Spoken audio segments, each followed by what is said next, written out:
오늘 성과 발표회는요, 2020년에 교통연구원 항공본부에서 수행한 과제 중에서 의미 있는 3가지 주제가 논의됩니다. 하나는 우리 박용화 박사가 수행한 한중일 항공정책 비교와 대응 전략, 그리고 김준혁 박사가 수행한 고도 제한 정책 전환을 위한 제도적 기반 조성, 그리고 우리 김명현 박사가 수행한 항공기 지연 결함 분석 및 관리 체계 개선, 이렇게 되어 있습니다.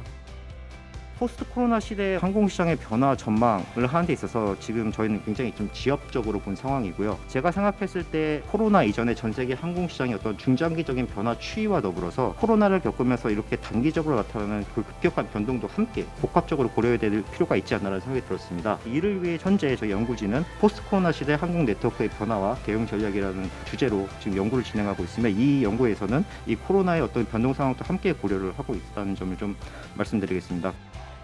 공항 주변에서 항공 안전 확보를 위해서 아이카오 국제기준과 구항공법에 명시되어 있던 장애물 제한 표면에 따라 공항 주변에 일정 높이 이상의 건축물 설치가 제한되고 있었습니다. 근데 이 김포공항 주변의 주민들이나 아니면 울산공항 주변 주민들이 지속적으로 완화 요구를 해서 이거에 따라서 고도 제한 관련 구항공법, 현재 공항시설법이 개정되었습니다. 하지만 2015년도에 국제민간항공기구가 고도 제한 정책에 관련된 국제 기준 자체를 변경한다는 이야기를 해서 이거 관련된 법률이 제정이 되어 있지만 현재 지금 작동을 하고 있지 않은 상황입니다. 그래서 저희와 이제 아이카오가 협업을 해서 아이카오에서 장애물 제한 표면 추진 전담반 OLS TF라는 것을 구성해서 국제 표준 개정 작업을 추진하고 있고, 국제 기준에 부합하는 고도 제한 관련 국내 적용 논의가 계속 지속되고 있습니다. 우리가 흔히 지연이라고 하면은 도로 철도에서 얘기하는 차가 막힌다 또는 선로에 문제가 생겼다 이런 개념이 아니라, 항공기 같은 경우에는 하늘에 떠 있는 기간이 많다 보니까 한 번 늦기 시작하면 그 이후에 벌어지는 상황들이 굉장히 길게 이어집니다. 그 부분 관련해서 실제 노선이나 공항에서 우리가 타겟으로 삼아야 할 뭐 때문에 처음에 지연이 발생했는지, 그게 어디로 이어지는지, 이런 부분 분석했던 내용 크게 2가지로 나눠서 말씀을 드리고자 합니다. 고도 제한에 관련된 여러 새로운 국제 기준이 나오고 있는데, 이걸 우리나라 실정에 맞게 국내법으로 잘 적용을 해서 우리나라 실정에 맞춰야지, 그냥 외국의 사례를 그대로 원용한다기보다는 우리나라 실정에 맞춰서 이걸 하게 된다면 고도 제한 정책의 커다란 계기가 될 것 같이 보입니다. 국가 정책 기반자들이나 연구자분들은 안전을 최우선시해서 버퍼를 약간 두고 정책을 정하는데, 사실 일선의 경제활동 주체자들에게는 버퍼를 얼마 두느냐가 건설사에게는 마진이 남느냐 안 남느냐, 이런 엄청난 이제 시장에 영향을 크게 줍니다. 그래서 이런 부분은 사실 연구자들이 연구를 세심하게 해서 안전도도 확보되면서, 그렇다고 안전을 너무 강조해서 민간 시장에 재산권이나 또는 경제활동을 너무 위축시키지 않는 범위에서 개인의 재산, 산업의 재산권 보호를 훨씬 더 개선시키는 방향으로 좋은 연구 결과가 나왔으면 좋겠습니다. 신생 LCC의 경우에는 부정기 노선이 많습니다.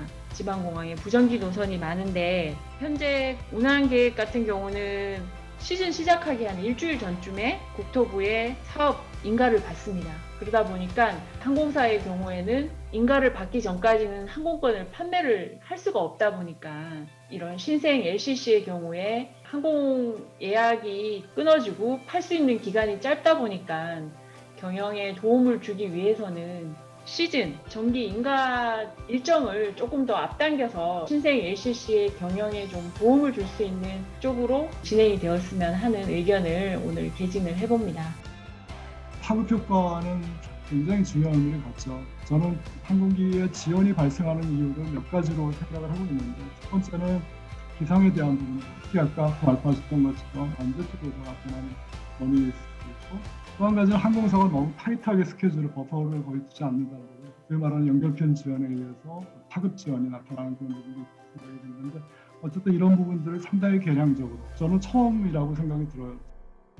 물론 항공사 간 협력이 국내 항공사 간 협력이 될 수도 있고 외국 항공사와의 협력이 될 수도 있는 거고, 협력 방식도 M&A부터 시작을 해서 조인트 벤처라든가 기존의 코드쉐어라든가 뿐만 아니라 웨컨 LCC 같은 경우에는 자산을 같이 공동을 이용한다든가 자재를 공동 구매한다는 여러 가지 방식들이 있을 수 있는데, 과연 코로나가 지나가면서 도태되는 항공사도 있을 수 있고, 그러다 보면 항공시장 산업 자체가, 플레이어 자체가 재편이 많이 발생할 것으로 예상되는데, 그런 상황에서 과연 우리가 항공사 간의 협력이 어떤 것들이 필요한 할지 이거에 대한 해외의 동향이라든가 이런 것도 같이 좀 분석을 하면서 만약에 추가적으로 계속 하고 있다면 그런 연구들도 좀 포함됐으면 좋겠다라는 이제 말씀을 드립니다.